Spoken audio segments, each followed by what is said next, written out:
This play is sponsored by the California Civil Liberties Public Education Program, a state-funded grant project of the California State Library.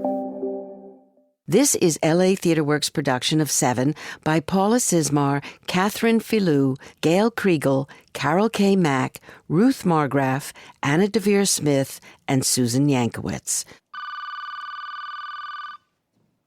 Which newspaper did you say? The New York Times. What is your reaction, Miss Abiola? Excuse me, to what? You don't know. No. What is it? Your father is dead. You are mistaken. But he wasn't mistaken. My father was dead. He had been in solitary confinement for 4 years, since the election. He was supposed to be released within days. He died in a meeting with Nigerian government officials, probably poisoned. His presidential campaign had been called Hope 93, Farewell to Poverty. Our country was then one of the poorest in the world because of the corruption of leaders. For the first time in Nigeria's history, people had voted for the man, for the promise. But the military government didn't want to leave. They offered money, access to oil fields, but they couldn't find a price that my father would accept. He wouldn't betray his democratic mandate from the Nigerian people. They took his life. Same as with my mom. 8 days after the rape, I traveled to the police office in Jatoy, many, many miles away with my father and my brothers. The policeman is sitting at his desk when I enter, and he does not even lift his head. Yes? What do you come to tell me? Your complaint? I was Faiz Mohammed from the Mastoy. He ordered 4 men to rape me. No, this cannot be your report. You must not say you have been raped. We know what has happened. You must sign here. But I don't know what it says. But we know. Sign. Okay, but I don't know how to sign my... So, use your thumbprint, just like the other women. This is when I understand why we must have knowledge. If you are educated, you can fight for your right. But when you are illiterate, how can you stop the injustice that falls down on you? We don't really know what happened to my parents. Maybe we'll never know. And to be honest with you, it's not so important to me how they died. The most important thing is how they lived. And I am taking up their legacy. I've named my organization after my mom, Kudorat. In Arabic, it means power. I am working to show young women that they can have power and teach them how to reclaim it. Now that I again live in Phnom Penh, my childhood memories come flooding back. This is where I learned how to bike. That is where I learned how to swim. When the rain came down in buckets, flooding the street, my brother Songli and I caught fish to put in huge jars on the 3rd floor balcony. I used to accompany my mother to the Psa Tmai, the large yellow central market, where the stalls spilled out into the open air. I loved to wander through the long rows, staring at the huge piles of fish, fruit, and vegetables. I spent a lot of time in the kitchen helping my mother cook. At night on the radio, we listened to the opera. Music of Ramayana plays for hours. I live always in Buenos Aires, my city. I love its abundance of bars and the fabulous Buenaventura ice cream parlors. I love its streets and drive from one end of the city to the other. In fact, if I were not what I am, I would be a taxi driver, like my grandfather Carlos. Like so many Argentinians, I descend from immigrants who came to this country to realize their dreams. My other grandfather, Jose, came from Spain at age 12.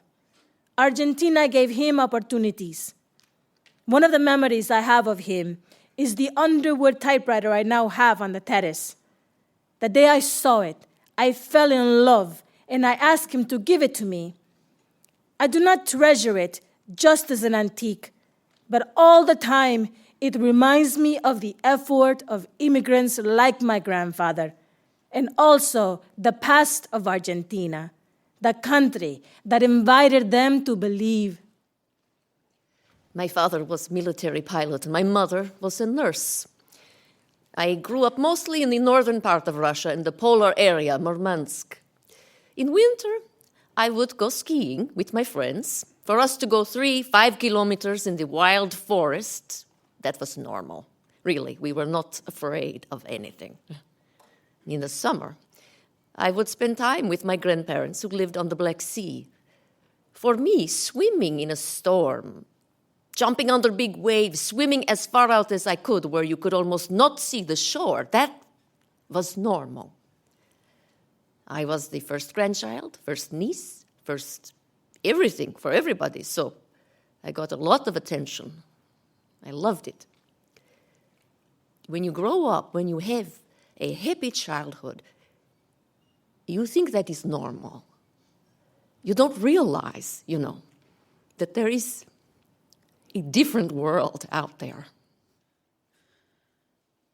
When I walk along the borders of Afghanistan, I see so many red and pink flowers, both sides of the road. And I think, oh yes, my country is so beautiful. Then I see it as the poppies for the opium. I see the women in the poppy fields side by side with the men cutting the cane until the milk comes out and the opium blows through their dresses, hair, mouth, until they are addicted. In the north, the mothers give small pieces of the opium to the children to calm them down so they can weave the carpets for 10 hours a day. That's how the children start their own addiction. So we try to give them awareness of the consequences, how it can destroy them. I am brought before a judge. He asks me to describe every detail of what happened in that stable. I tell him things I have not told my own mother. Before I leave the courtroom, he tells me to hold fast to my courage. And the next morning, when I wake up, there is such a racket outside my house. Reporters call out for me, women's groups, civil rights groups from all over the world. The Pakistan Human Rights Commission has demanded a full investigation, and the press is supporting my lawsuit. But I hear that my rapists are laughing at the whole thing. They think it's ridiculous. A poor peasant woman trying to fight the influence of the land-owning Mastoy. When I feel tired or maybe defeated, because sometimes you feel you are defeated, I try to think, okay, look, I have my grandmother. She used to be an ordinary woman, but she was so worried and she did not have the opportunities. I have the opportunity to make changes. It's not just great women leaders throughout the world, but those leaders that nobody knew or nobody knows. There are everyday women doing great things, and I get my inspiration from them. Ballymurphy. It was and is one of the most deprived housing estates in West Belfast. I was placed in a small welfare office there in the early 70s, deliberately sending me and my two friends, 3 barely trained young hippie Protestant women, to an empty flat in the neighbourhood of a shooting war between the IRA and the British Army.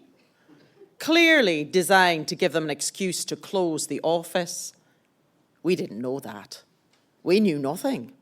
We were known as the welfaries.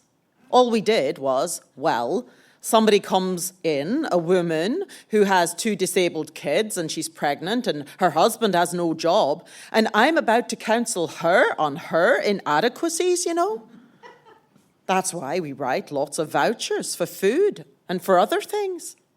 So the costs of this office suddenly go from 0. We're suddenly ordered to be transferred. Our office is too dangerous. We just keep on going to work. And somebody says, I better join the union. So I do. And I'm elected shop steward of the welfaries. Just the 3 of us. Then I'm told to recruit more union members.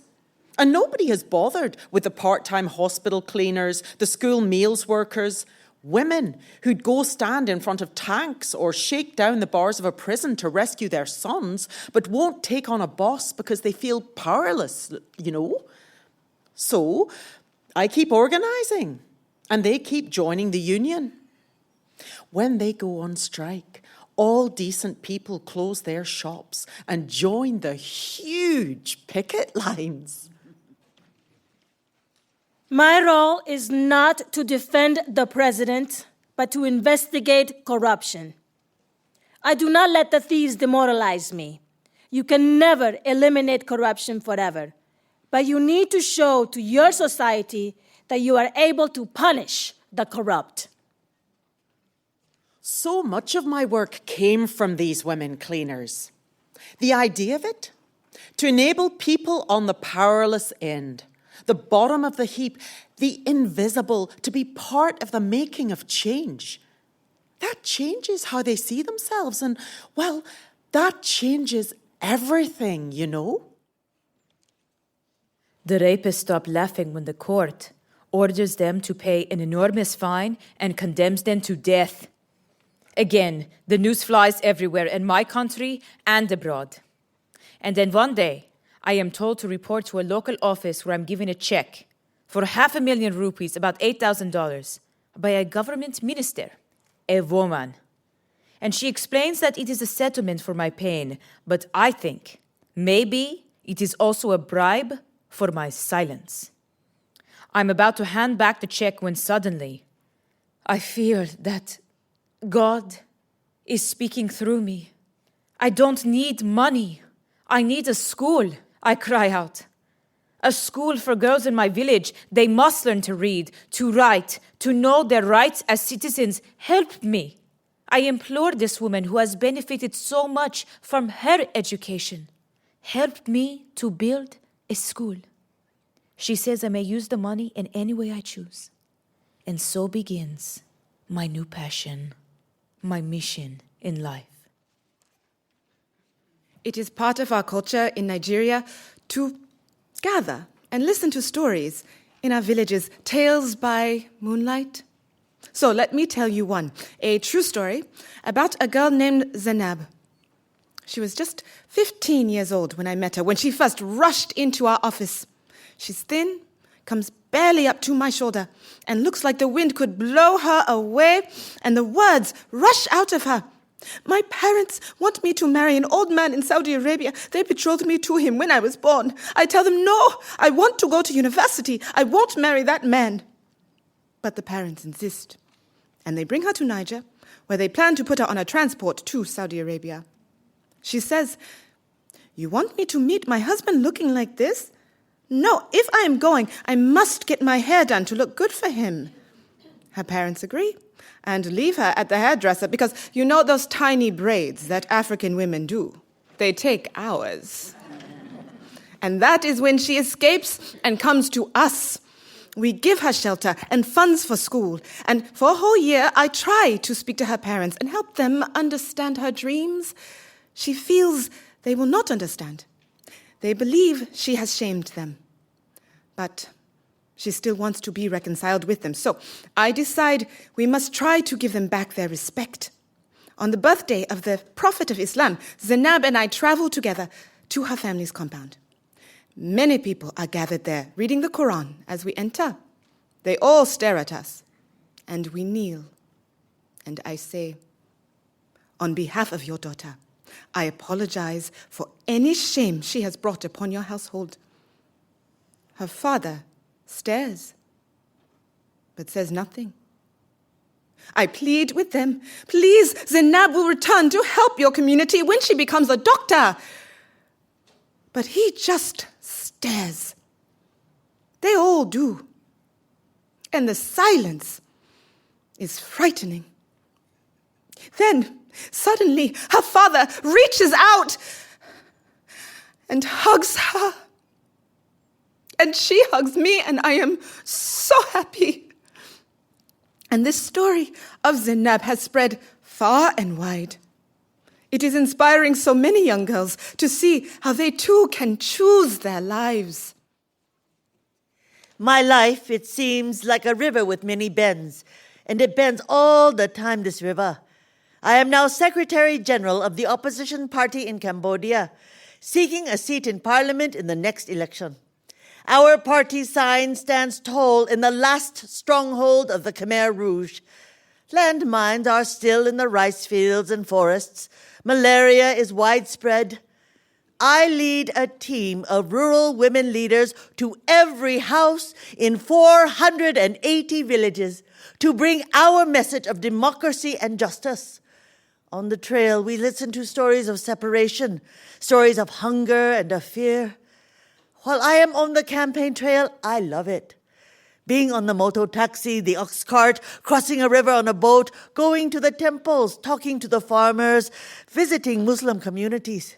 At my age, I am still discovering my own country.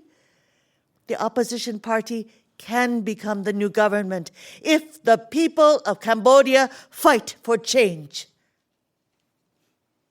I admire a very female leadership style, which is strong. I look at the leadership of Eva Perón, but I am not a Peronista. I disagree with many of the ideas that she had, but I really liked the way she connected to the people. I also like male leadership, like Gandhi. He made the revolution in peace, and that's very important. I set up the school in a field, and I go from house to house pleading with the parents to please send their daughters to school. Every day, more little girls arrive.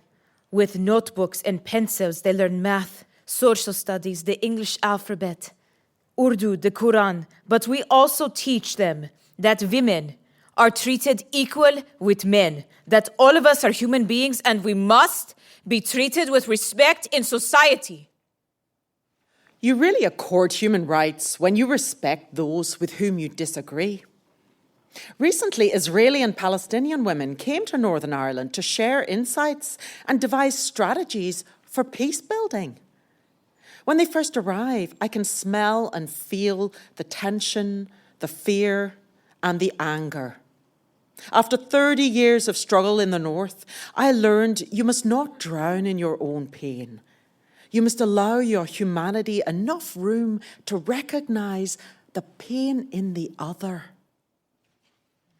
When you grow up with love around you, that gives you the internal freedom to share this love with others. It gives you an internal responsibility to share this love, and it gives you the ability to share it. In the refugee camp, I worked in the Norwegian Church Aid office, and we were supporting a small organization for children called the Rainbow Magazine to spread peace messages instead of violence. And then a man came into the office. He says, "You know, this rainbow on the cover has a pigeon on top, and these two hands are a Christian sign. This shows a political agenda. They want people to be Christian." I say, "I am Muslim. I work here. No one forces me to be Christian. We work for human beings who suffer a lot. That's all." He laughs. "I know Islamic and Pakistani intelligence. I have their support, and I myself am from intelligence. If you don't stop this magazine, I will destroy your office. I can do anything to you and your family. Here I am. Whatever you can do to me, then do it. My work is for needy people, and you are not needy people. So get out of here. He threatens me. I will see you. I will do what I can to you. You will never enter Afghanistan again." The man keeps calling and calling every day.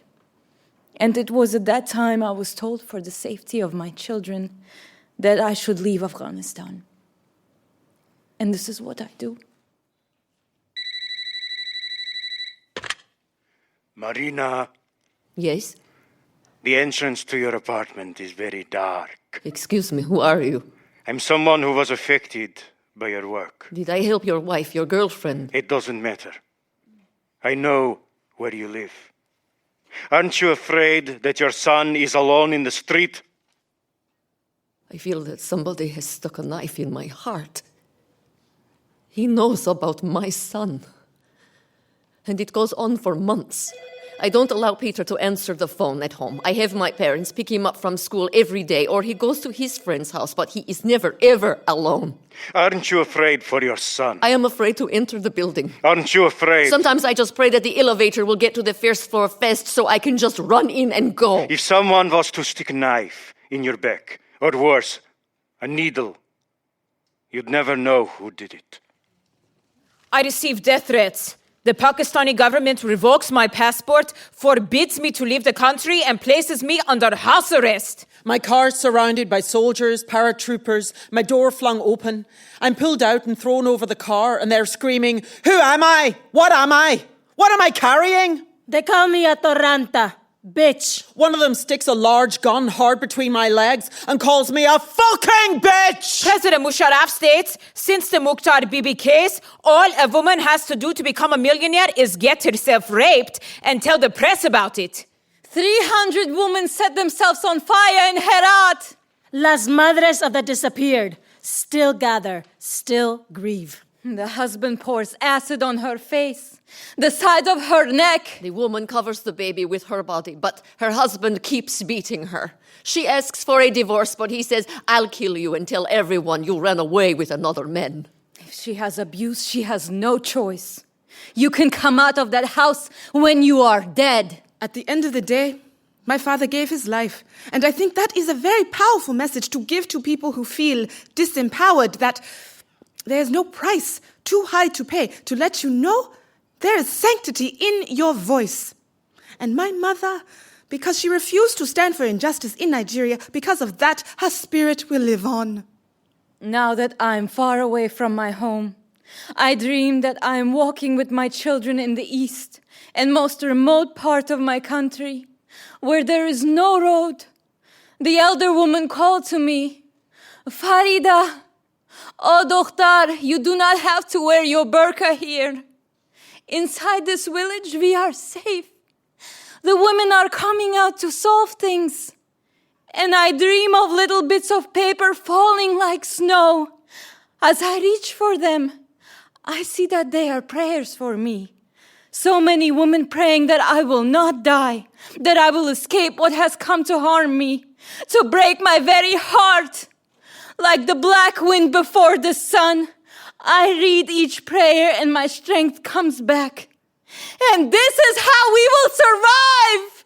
My favorite time walking, believe it or not, is when it is snowing. Snow makes it beautiful around Red Square. This is the time to put myself together, to come to some harmony with myself, because if you are not in harmony with yourself, this is a very difficult job to do.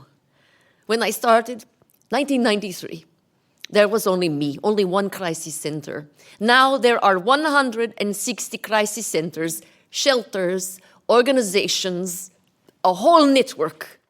I have opened 3 schools in the Punjab province, and they are for boys as well as girls, because boys, too, must learn that under Islam, under the law, women have the same rights as they do.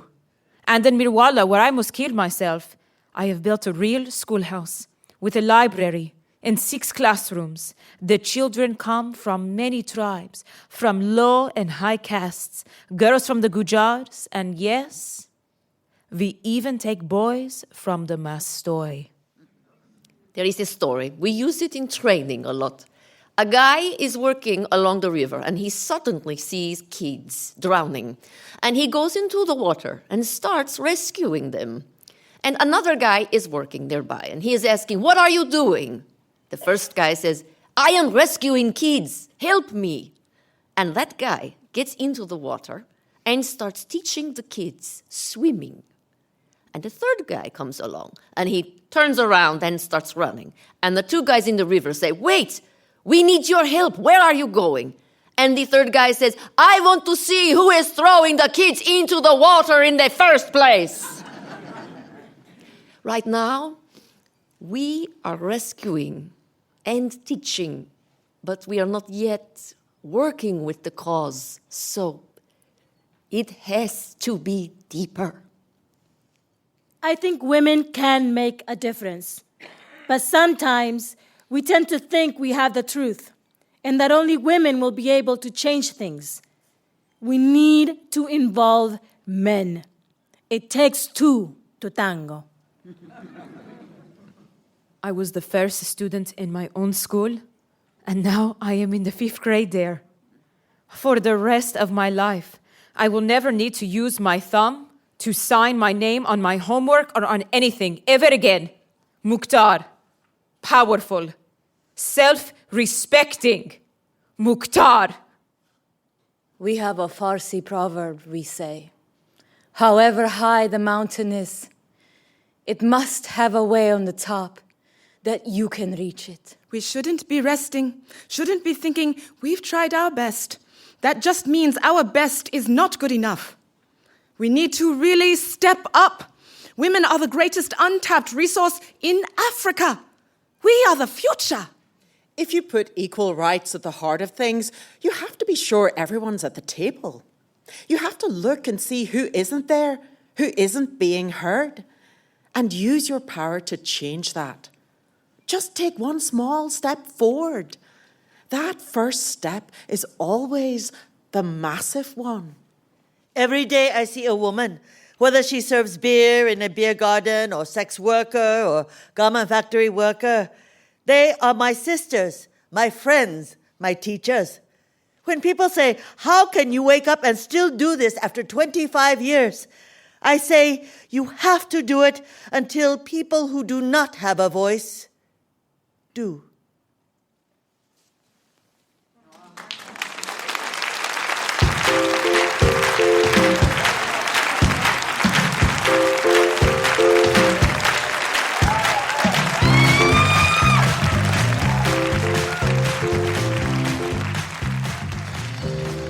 Seven, by Paula Cizmar, Filloux, Gail Kriegel, Carol K. Mack, Ruth Margraff, Annet Deavere Smith, and Susan Yankowitz. Directed by Judyann Elder. Starring Shannon Holt, Jossara Jinaro, Alex Kingston, Emily Kuroda, Sameerah Luqmaan-Harris, Annette Mahendru, and Sarah Shahi. Sound effects artist and additional voices, Jeff Gardner. Production manager, Tori Burnett. Post-production coordinator, Ron Lipkin. Associate producer, Annalise Erickson. Recording engineer, sound designer, editor, and mixing engineer, Mark Holden for the Invisible Studios, West Hollywood. Our director is Judyann Elder.